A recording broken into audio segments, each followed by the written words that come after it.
उस वक्त छोटी सुई 12 पर थी और बड़ी सुई छोटी सुई के ठीक ऊपर थी। युवक की आंखें घड़ी से उठकर सामने बिछ गईं। उसने सामने थोड़ी ही दूर पर चांदनी भरी हवा में एक सफेद धब्बा हिलता डुलता हुआ सा देखा। सामने के दरवाजे का हैंडल धीरे से नीचे दबता देखा। मन को काफी तसल्ली मिली। एक दरवाजा खुल गया था। युवक ने कार से उतरकर पेड़ के साए की ओर कदम बढ़ाए। उसने गले की टाई की गांठ ठीक की, फिर पैंट की जेब से एक सफेद हल्का सा रुमाल निकाला और चेहरे पर घुमा फिरा कर वापस जेब के हवाले किया। फिर नजरें सामने हुई। पुतलियों की धीमी कपकपाहट से ज्ञात होता था कि गहरी बेकरारी है। अब उसका दाहिना हाथ हवा में उठा और उस हाथ की उंगलियों में से एक काला रुमाल हिल रहा था। युवक ने मुंह से सीटी बजाई। सामने की चांदनी जैसे और उज्जवल हो उठी। युवक की मुस्कुराती आंखों के सामने युवती समीर पाती गई। फिर साड़ी की हल्की सरसराहट और नजर, कदमों की रबड़ के सैंडलों से निकलती हुई धीमी आवाज से युवक के हृदय की धड़कन कुछ तेज हो गई। उसके पैर आप ही आप आगे की ओर उठ गए। दूसरे ही क्षण पेड़ की घनी छाया में प्रेमी प्रेमिका का मिलन हो गया। फिर सांसों ही सांसों में, उच्छ्वासों की भाषा में ही कुछ नन्हे मुन्ने प्यारे प्यारे अस्पष्ट शब्द वातावरण में मिठास घोलने लगे। कुछ पलों के मिलन के बाद युवक ने सहारा दे युवती को कार में बिठाया। फिर खुद भी अंदर होकर दरवाजा बंद करके चाबी घुमाई। भर्र की एक आवाज हुई। कार एक हिचकोले से आगे सरकी। चांदनी रात, मुस्कुराती हुई फिजा में जैसे मस्ती की बारिश हो रही हो।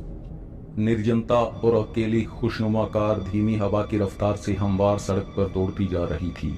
प्रेमियों के जोड़े को लग रहा था जैसे वो उड़न खटोले में बैठे चांद और तारों के देश की सैर कर रहे हों। तुम्हें देर तक इंतजार तो नहीं करना पड़ा ना? युवती की मदहोशी में डूबी आवाज कंपित हुई। नहीं, बिल्कुल ठीक वक्त पर आ गई तुम। मुझे डर तो था कि कहीं तुम्हें नींद ना आ जाए, युवक ने कहा। नींद? इस खिलखिलाती चांदनी में तो नींद का भी दिल मचल रहा होगा कि वो भी अपनी आंखें खोले, इस मुस्कुराते चांद को एक टक रात भर देखा करे। पर बेचारी नींद। क्यों सपनों की रानी इतनी नींद पर दया बरती जा रही है? नींद सपनों की रानी है, यही तो उसके दुख का विषय है। जब तक बेचारी आंखें बंद ना हो, उनमें सपने आने की कृपा ही नहीं करते। तब तो रागिनी हम खुशकिस्मत हैं जिन्हें एक दूसरे से मिलने के लिए अपनी आंखें बंद नहीं करनी पड़ती। हाँ, पर हमें एक दूसरे के पास आने के लिए उस समय तक प्रतीक्षा करनी पड़ती है जब तक कि दूसरों की आंखें बंद नहीं हो जाती। दोनों की एक हल्की हंसी वातावरण में खिलखिलाई। क्यों, इतनी रात गए तक भी तुम्हारे यहाँ कोई जग रहा था क्या? युवक ने पूछा। मत पूछो सावन, आज तो मैं बेहद परेशान हो गई थी। ना जाने कहां से मेरे बड़े भैया का एक मित्र शाम को ही याद हमका था। चाय पी, फिर खाना खाया। मैंने सोचा अब चला जाएगा, पर वो तो भैया से गप लड़ाने बैठ गया। फिर लगा जैसे सुबह करके ही उठेगा। जब 11 बज गए तो मारे घबराहट के मेरा दम फूलने लगा। जैसे पूर्णिमा के चांद पे एक ऐसा काला बादल छाया है जो सुबह तक हटने का नाम नहीं लेगा। दिल की उमंगें, तुमसे मिलने की सारी खुशियां जैसे हवा हो रही थी। रह रह कर निराशा से उदास तुम्हारा चेहरा आंखों के सामने फिरने लगा। हृदय मारे व्यथा की कसक उठा। आंखों में आंसू भर आए। आखिर तकिए में मुंह गड़ाए, कलेजे को हाथों से दबाए कुछ देर तक यूं ही पड़ी रही। फिर अपने को बहलाने की कोशिश की, मगर दिल था कि उसे किसी पहलू भी चैन नहीं मिलता था। क्या करती? सोचा कि कोई उपन्यास ही पढ़कर तबीयत को बहला लूं। उठकर टेबल लैंप का बटन दबाने ही वाली थी कि एक ख्याल दिल में आ धमका। चुटकी बजाते ही मैं उठ खड़ी हुई। धीरे से कमरे की सिटकनी नीचे सरकाई। फिर कमरे के बाहर दीवार पर लगे स्विच बोर्ड के सामने जा खड़ी हुई। एक बार इधर उधर आंखें उठा, नजारे को भांपा। भाभी के कमरे से खर्राटों की आवाजें आ रही थी। संगीता के कमरे से नींद में डूबी गहरी सांसें साफ सुनाई दे रही थी। सिर्फ बाहर के कमरे से भैया और उनके मित्र की बातें सुनाई पड़ रही थी।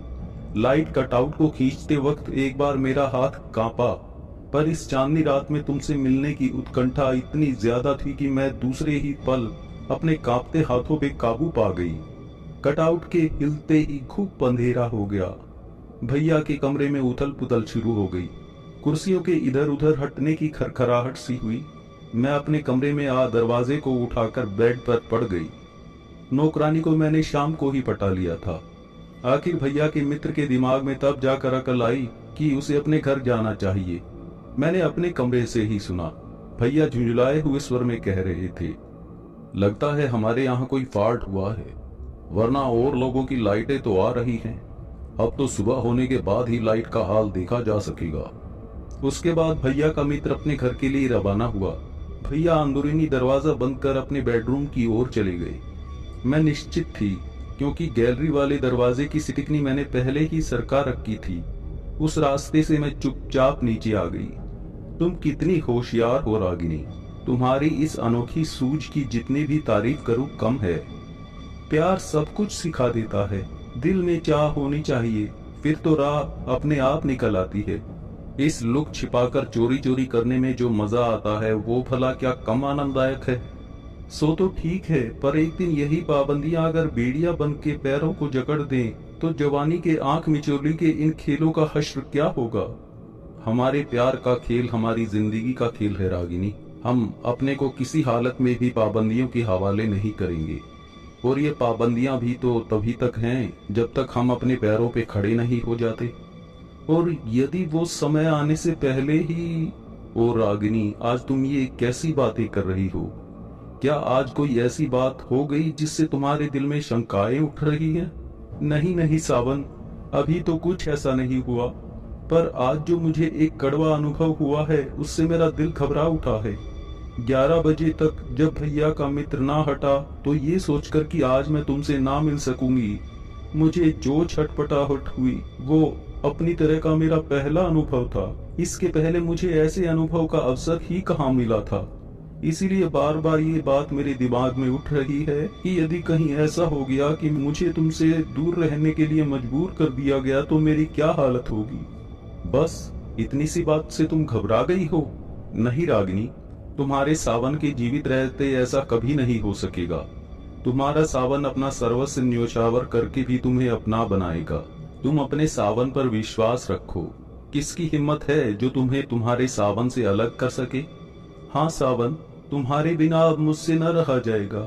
मेरा रोम रोम तुम में बसा है और तुम मेरे रोम रोम में बसे हो। ओ रागिनी। सावन। कार की चाल जरा देर के लिए पहले से धीमी हुई, फिर दो जिस्मों के मिलन की सिसकारी लेती आवाज के बाद फिर अपनी और रफ्तार से चल पड़ी। तो आज कहाँ चलने का इरादा है? मैंने मोबाइल मैसेज पे बता तो दिया था। ओ, मैं तो भूल ही गई थी। सावन, तुम्हारे पास जब मैं होती हूँ तो ना जाने मेरे दिल दिमाग की क्या हालत हो जाती है। हाँ, वो गुलफाम का टीला है, लेकिन वो गुलफाम का टीला है कहाँ? बस थोड़ी ही दूर और है। बहुत ही सुंदर स्थान है, तुम देखकर खुश हो जाओगी। हाँ, उस मैसेज को तुमने डिलीट कर दिया था ना? डिलीट क्यों? उसे कलेजी से लगा मैंने अपने मोबाइल में रख छोड़ा है। सड़क से मुड़ थोड़ी दूर कच्ची सड़क पर चल कार रुक गई। दोनों उतरकर हाथ में हाथ डाले चल पड़े। हुई। रागिनी का बायां पैर असमतल स्थान पर पड़ जाने से घुटने में लचक आ गई थी। वो झुककर पैर थाम कर आकर बैठने को हुई कि सावन ने उसे हाथों में संभाल लिया। परेशान होकर बोल पड़ा, क्या हुआ? यहाँ, घुटने पर हाथ रखते हुए रागिनी ने बताया। यहाँ? सावन ने उसके घुटने पे हाथ रख उसकी ओर नशीली आंखों से देखा। हाँ, थोड़ा यही। जरा लजाकर रागिनी बोली, रास्ता जरा खराब है, बहुत कम लोग आते हैं यहाँ। धीरे धीरे उसके घुटने को सहलाता हुआ सावन बोला, बस करो, अब ठीक हो गया। उसका हाथ अपने हाथ में लेकर उसकी शरारत पर वो झेप उठी थी। फिर सावन के कंधे पे हाथ रखे वो बाएं पैर से कुछ लंगड़ाती हुई चली। फिर धीरे धीरे ठीक से पैर रखने लगी। वो जो मीनार दिखाई देती है ना? हाँ, वो मीनार, हाँ हाँ दिखाई दे रही है। वही है गुलफाम का टीला। सामने की ओर हाथ से इशारा करते हुए सावन बोला। सामने चांदनी के प्रकाश में जैसे अंधकार का एक ऊंचा स्तंभ धरती पे खड़ा हुआ था। उसी ओर आंखें उठाए रागिनी बोली, बहुत पुरानी जगह मालूम पड़ती है। हाँ, बहुत पुरानी है। लोगों का कहना है कि गुलफाम जब अपनी बकावली की खोज में पहाड़ों, वीरानों और जंगलों की खाक छान रहा था तो यहाँ भी उसके पदचिन्ह पड़े थे। किसी दीवाने ने उन्हीं पदचिन्हों की स्मृति स्वरूप ये मीनार खड़ी कर दी। गुलफाम और बकावली के प्यार की दास्तान को ही गुल बकावली कहते हैं। हाँ, मोहब्बत की ये दास्तान गुल बकावली के प्रेम की दास्तान है। बिल्कुल ठीक कहा रागिनी। ओ, तब तो प्रेमियों के लिए ये एक तीर्थ स्थान है। होठों पर मुस्कान और आंखों में चमक लिए हुए रागिनी बोली, आओ जरा नजदीक से देखें। मीनार की ओर मुड़ती आंखों में असीम प्यार लिए रागिनी बढ़ चली। देखो जरा ध्यान से चलना, कांटों में तुम्हारी साड़ी ना उलझ जाए। सामने जंगली बेर की झाड़ियां थी। उनसे बचाने हेतु सावन ने रागिनी का बाजू पकड़ अपनी ओर खींचते हुए कहा, पहले चलो नदी की जलधारा का आनंद लूट ले, फिर लौटते वक्त इधर से होकर ही चलेंगे। यहाँ नदी कहाँ है? रागिनी बोली, अरे आओ भी तो। हाँ, अपनी साड़ी को कब्जे में कर लो, वरना इन झाड़ियों के कांटों के प्यार जताने से तुम तो परेशान हो जाओगी ही। मेरी भी उंगलियां उनसे तुम्हारे दामन को बार बार छुड़ाने में लहूलुहान हो जाएंगी। परिहास की एक मधुर हंसी हंसता सावन रागिनी के आंचल को उसकी कमर में लपेटता हुआ बोला। आगे आगे सावन झाड़ियों की टहनियों को हाथों से हटाता और उसके पीछे पीछे कांटों से बदन चुराती रागिनी बढ़ती गई। अब वे कलकल बहती नदी के ऊंचे कागार पर थे। सामने रेत के सपाट मैदान में चमकीली चांदनी की चादर बिछी हुई थी। उसके आगे नदी के जल की झिलमिलाती हुई धार ऐसी लग रही थी जैसे चांदी के मैदान में पिघले हुए नीलम की धार बह रही हो। कगार पर सटकर खड़े सावन और रागिनी जैसे सामने बिखरे हुए असीम उजले सौंदर्य को आंखों ही आंखों में पी जाना चाहती थी। एक टक सामने देखते रागिनी खोई खोई सी बोली, सावन, अगर दूर से हमें कोई इस तरह देखे तो वो क्या समझेगा? समझेगा कि आकाश का चांद पृथ्वी पर उतर चांदनी के गले में बाहें डाल नदी तट की शोभा निहार रहा है। कहकर आंखों में जैसे एक नशा सा भर उसने रागिनी की ओर देखा। रागिनी ने अपनी सीप सी लंबी लंबी बोझिल पलक के सावन की ओर उठाई। सावन ने देखा उन पलकों की आड़ में जैसे शराब का समंदर लहरा रहा था। उसने आवेश में रागिनी का हाथ अपने हाथ में ले जोर से दबा दिया। रागिनी का उमड़ता हुआ आनंद सांस के रास्ते निकल के रागिनी के कपोल को सहलाता हुआ निकल गया। ठगे ठगे से ही वो संभल कर एक दूसरे का सहारा बने नीचे उतरे। खिली हुई चांदनी, हंसती हुई रूमानी फिजा, गुलाबी शीतल हवा में बसी हुई रह रह कर सिहरती हुई हवा और चारों ओर दृष्टि की सीमा तक छाई हुई खुशगवार रहस्यमय खामोशी।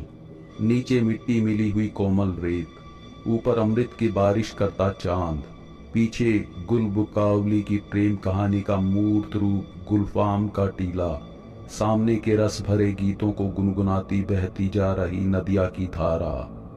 इन सब के बीच सावन और रागिनी लग रहा था जैसे ख्वाबों की दुनिया में हवा में पंख लगाए उड़ रहे हों। सौंदर्य और यौवन के सुगंधित नशे में झूलते हुए हवाओं में उड़ते चले जा रहे हो वो। सावन का हाथ मचलकर रागिनी की ओर बढ़ा कि उसकी कमर में एक आकर्षक झुकाव हुआ और दूसरे ही क्षण वो खिलखिलाती हुई हिरनी की तरह उछलकर क्रीड़ातुर सी भाग खड़ी हुई। शांत वातावरण में उसकी मधुर खिलखिलाहट से जैसे सैकड़ों चांदी की नन्ही नन्ही घंटियां बज उठी। सावन के कान जैसे अमृत से भर उठे। हृदय के तारों में जैसे मधुर मधुर गीतों की स्वर लहरियां बज उठी। आंखों से जैसे प्रेम रस छलक उठा। वो मुस्कुराता हुआ लपका। आगे आगे हर दूसरे तीसरे कदम पर मुड़ मुड़ कर खिलखिलाती कौतुक भरी बड़ी बड़ी आंखों से देखती रागिनी भागती हुई और पीछे पीछे आंखों में लबालब प्यार भरे सावन जैसे उसका मन चाहता हो कि यूं ही छिटकी रहे चांदनी की मोहनी मुस्कान, यूं ही भागती रहे रागिनी, यूं ही गूंजती रहे उसकी खिलखिलाहट और यूं ही पीछे पीछे दौड़ता रहे वो क्षितिज के छोर तक। क्षितिज के छोर तक तो नहीं, हाँ, नदी के छोर तक इस शोक सुंदरता और अलहड़ यौवन की क्रीड़ा में भाग दौड़ यूं ही चलती रही।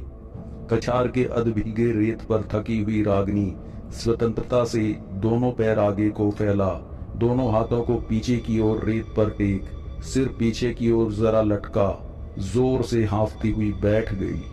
आंचल बाएं कंधे से बाजू तक फैलकर लहरा रहा था और लंबी चोटी दाईं बाह पर नागिन सी बल खाई हुई लपटी हुई थी। सावन नजदीक आकर प्रेम और सुंदरता के अस्त व्यस्त यौवन को अतृप्त सी आंखों से मंत्रमुग्ध सा देखता रहा। बैठो भी, तुमने तो आज दौड़ाकर मुझे परेशान कर दिया। रागिनी ने आंखों को उसकी ओर मोड़ तनिक शिकायत भरे लहजे में कहा। उसकी दाहिनी ओर बैठ उसके बालों की लटों को उंगलियों से छेड़ता पलके झुकाए सावन बोला, तुम्हें देखने के लिए मन नहीं भरता? झूठे कहीं के, आंखें मटका रागिनी बोली। तो अब कौन सा रूप देखने का इरादा है जनाब का? नारी का सबसे मनमोहक रूप, प्रेम झट से बोला, जैसे इस प्रश्न के उत्तर को पहले ही उसने सोच रखा था, और आंखों में एक मुस्कुराता हुआ प्रश्न लिए वो रागिनी की आंखों में देखने लगा। और वो रूप कौन सा है? आंखों में मचलती उत्सुकता को मुस्कुराहट में बिखेरती हुई रागिनी बोली, नारी का रूठना। रागिनी के कान के पास मुंह ले जाकर सावन फुसफुसाया, अच्छा तो लो मैं रूठी, कहकर आंचल का घूंघट आंख तक खींच लिया उसने। सावन उसके मुंह की ओर जा बैठा और चेहरा नीचे कर उसे देखते हुए बोला, ये रूप वाकई बेमिसाल है, हटो भी, यूं कोई देख लेगा तो। हाथ से उसका मुंह हटाते रागिनी बोली, कोई देखेगा तो सोचेगा कि प्रेमियों का जोड़ा विहार कर रहा है। अच्छा जी। वो और कुछ कहना ही नहीं चाहती थी कि हंसी रोके ना रुकी और वो खिलखिलाकर हंस पड़ी। ऐसा इसलिए हुआ था क्योंकि सावन ने उसकी खुली कमर में उंगलियां सरसरा दी थी। सावन ने सिर उठा, उल्लसित आंखों से एक बार आकाश के चांद को देखा, फिर रागिनी को देखा। नदी पर आंखें टिका मंत्र मुग्ध सा वो बोला, रागिनी, ये बहती हुई नदी की धार, आकाश में छिटके हुए तारों के बीच मुस्कुराता हुआ ये चांद, नीचे नन्ही नन्ही लहरियों पर झूलता झूलता सा चांद, और तारों का मोहक देश, और इन दो चांदों और तारों की सुंदर दुनिया के बीच बैठे हम और तुम। लगता है जैसे आज सृष्टि का सारा सौंदर्य सिमटकर हमारे हृदयों में आ बसा है। रागिनी, आज के ये मधुर क्षण क्या जीवन में कभी भुलाए जा सकेंगे? कहते कहते सावन का कंठ आवेश से रुंध सा हो गया। आत्मविभोर सी रागिनी ने उसकी छाती पे सिर टिका दिया। दोनों की आंखें अपने आप ही धीरे धीरे मुंद गईं। वे जैसे आनंद सागर में डुबकी लगाते चले गए। उसी वक्त अचानक गुलफाम के टीले के पास बेर की झाड़ियों के पत्तों के बीच खड़खड़ाहट हुई। फिर वो दो छायाएं लंबे लंबे कदम रखती कागार पर आ खड़ी हुई। इधर उधर चौकन्नी नजरों से निहारने लगी वो। दूर नदी तट की ओर हाथ उठा, एक ने फुसफुसाहट के साथ दूसरे से कहा, वो देखो वही होंगे, तुम जाओ, मैं उस स्थान पे रुक जाता हूँ। कहने वाले की छाया मीनार की ओर बढ़ गई और दूसरी छाया नदी की ओर। सावन और रागिनी के पीछे कुछ दूर पर खड़ी दोनों छायाओं ने उन्हें गौर से देखा, फिर होठों ही होठों में बुदबुदाई, वे क्यों हैं यहाँ पे? और हल्के कदम रखती वो ठीक उनके पीछे जा खड़ी हुई और उन्हें फिर एक बार ध्यान से देख धीरे से बोली, तुम दोनों प्रेम करने वाले प्रेमी हो? सावन और रागिनी की तन्मयता टूटी। अचकचाकर आंखें पीछे की ओर मुड़ी तो देखा एक लंबा व्यक्ति होठों पर उपहासात्मक हंसी समेटे उन्हीं की ओर देख रहा था। उसके सर के लंबे लंबे सफेद बाल गर्दन तक लटके हुए थे। सफेद दाढ़ी छाती पर लहरा रही थी। सफेद कुर्ता घुटनों के नीचे तक और नीचे सफेद ही तहमत पांव तक को ढके हुए थी। सावन और रागिनी की आंखों में भय कांप उठा। रागिनी चीखती हुई सी बोल पड़ी, भूत भूत, और उसे ऐसे लगा जैसे वो बेहोश हो रही हो। सावन की कांपती आंखों के सामने बचपन की सुनी हुई भूतों की कितनी ही डरावनी खौफनाक कहानियां और घटनाएं क्षण भर में घूम गईं। उसका रोम रोम कांप उठा। बेटा, यूं घबराओ मत, छाया ने निहायत ही नरम स्वर में कहा, मैं भूत या प्रेतात्मा नहीं हूं, और तुम तो सच्चे प्रेमी हो, तुम्हें भूत का डर क्यों? प्रेमियों को तो मौत से भी डर नहीं लगता, तुम भूत से डरते हो। रोम रोम में सिरहन दौड़ाता अट्टाहस उस फिजा में गूंजा। उस अट्टाहस के साथ उसके चौड़े और चमकीले दांतों की चमक और भी खौफनाक थी।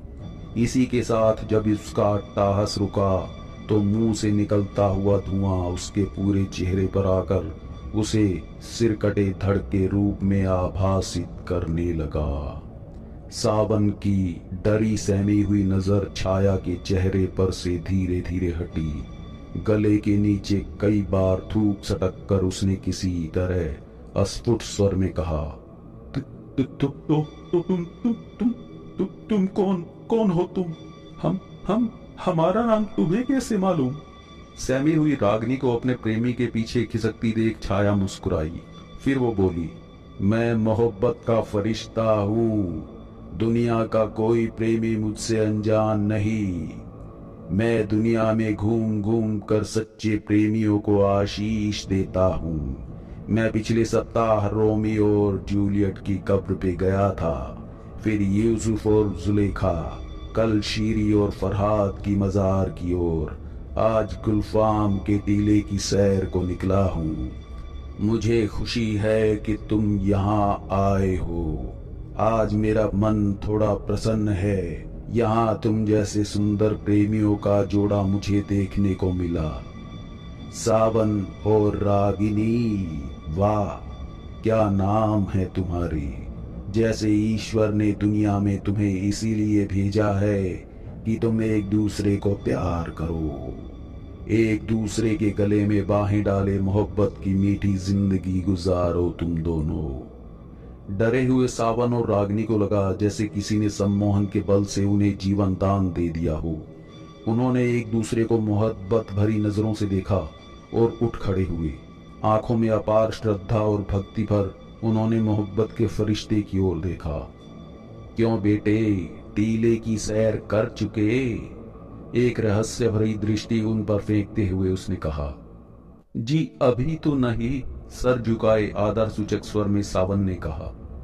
तो आओ, मैं भी उधर ही चल रहा हूँ, टीले की ओर मुड़ते हुए उसने कहा। सावन और रागिनी ने एक दूसरे की आंखों में देखा, जैसे वो पूछना चाहते हों, क्यों चला जाए? सच्चे प्रेमी यों नहीं डरते बेटे।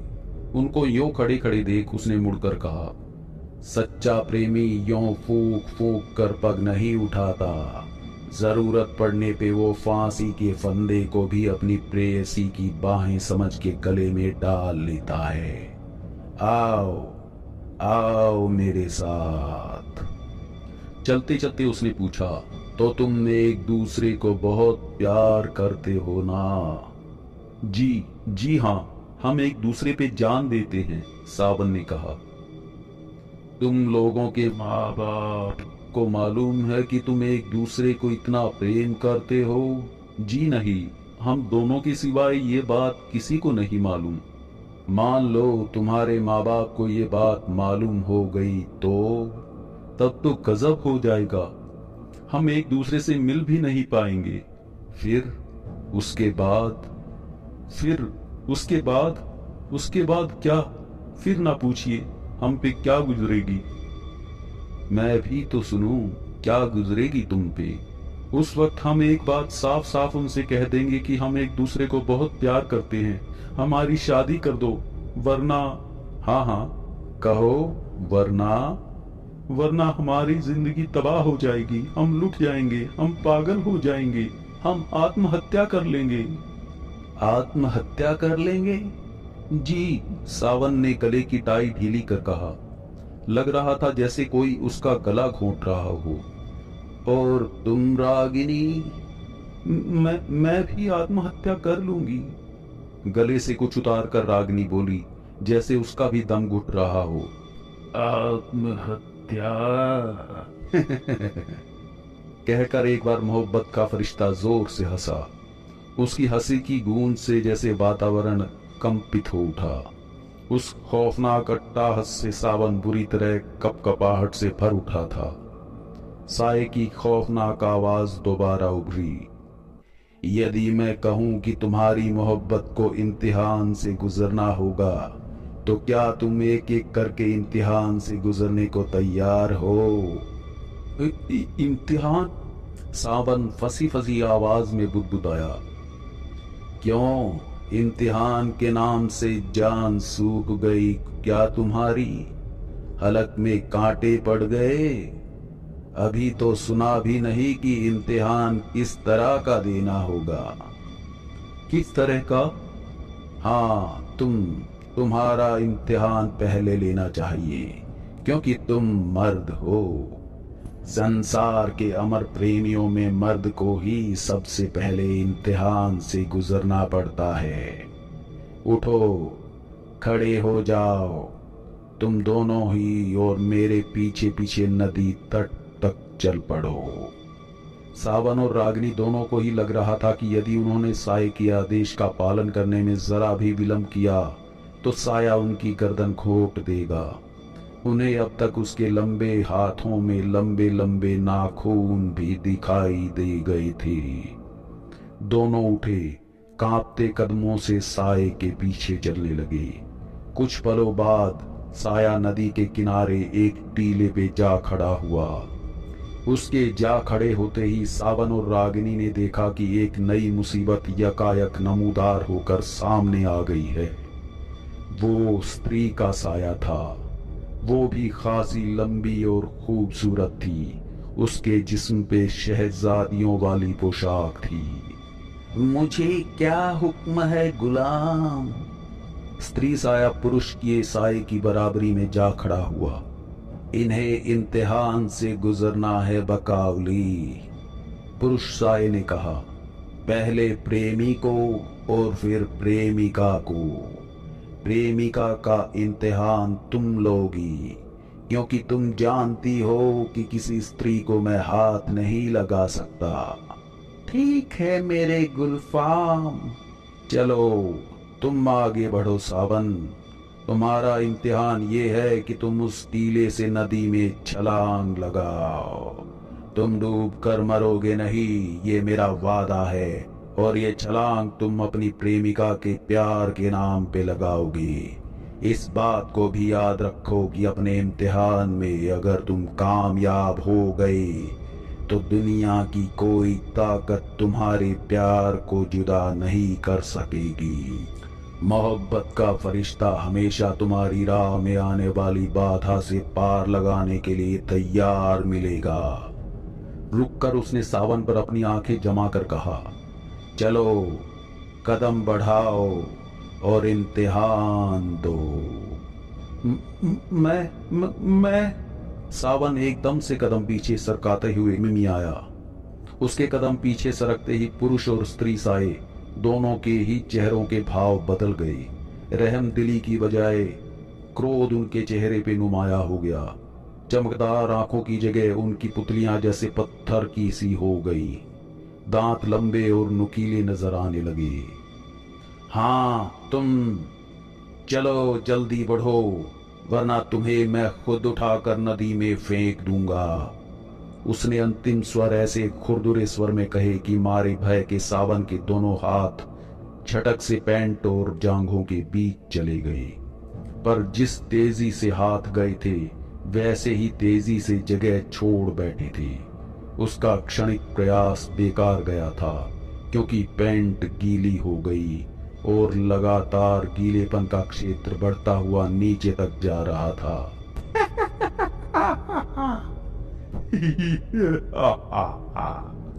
पुरुष और स्त्री दोनों ही साये नसों में झुरझुरी पैदा कर देने वाले अट्टहास लगा बैठे।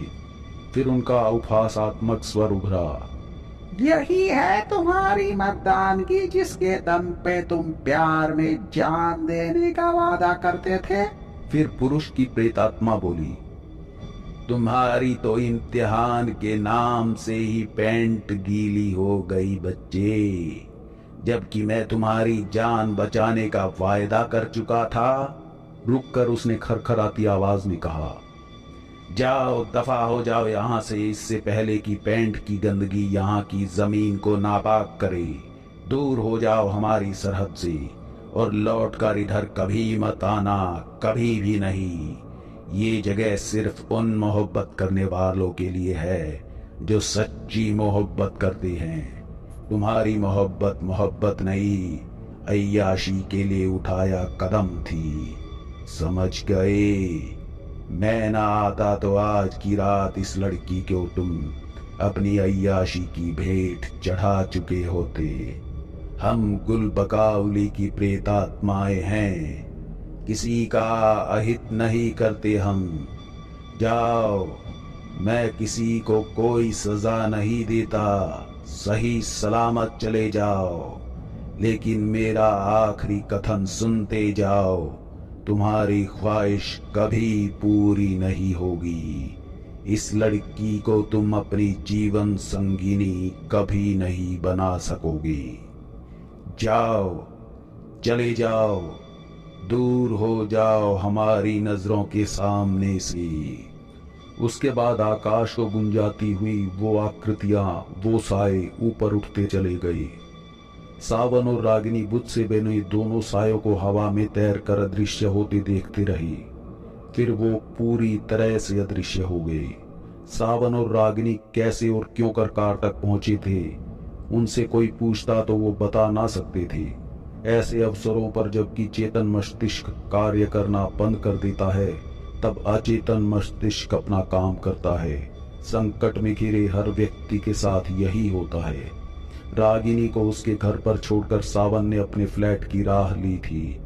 रास्ते भर दोनों इतने भयभीत थे कि दोनों में से कोई एक शब्द भी नहीं बोला था।